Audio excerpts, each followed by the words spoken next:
Verjetno že veste, da vse, s čimer ali komer pridemo v stik, pusti na nas odtis. Integriramo ga na nam lasten način. In mnogokrat niti ne opazimo, kakšno škodo nam na tiho skozi čas povzroča. Kako obrača, kroji in vrti naše poti in izbiro naših sopotnikov na njih. Naj vas hkrati opomnim na najpogostejšo miselno napako zadnjih let.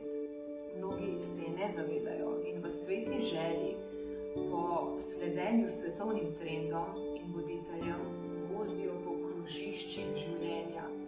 Krog in krog in krog in krog. V tej silni želji, da bi rasli, se razvijali, delali na sebi in se duhovno ter osebnostno izobraževali, posegajo po marsičem. Največkrat po vsebinah in osebah, ki omogočajo stopicljanje na mestu, nudijo pa predvsem lažen občutek napredka. Že res, da si tako spreminjamo razgled, ko se obračamo sem in tja, ne pa tudi nujno perspektive. To, da se nam dogaja veliko, namreč ne pomeni, da je tudi dobro za nas. V svoje vzorce smo ujeti bistveno bolj, kot si, dragi moji, mislite. S cono udobja ali brez nje pred.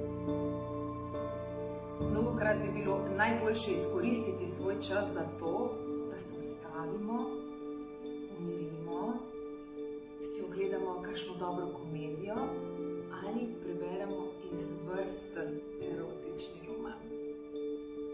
Modrost je poslušati svoje potrebe in hkrati se ne siliti z nasilnim premikanjem meja. Modrost je ločevati vsebine, ki poneumljajo, in tiste, ki sproščajo. In kaj je modrost? Sama pravim, da je to sinhrono upravljanje čustev in razuma, dojemanje, da je ta večna dualnost pravzaprav enost in sprejemanje odločitev iz njune zedinjene sredine. Življenje ni instant izobraževanje. Če še tako hitimo, prehiteti samih sebe ne moremo.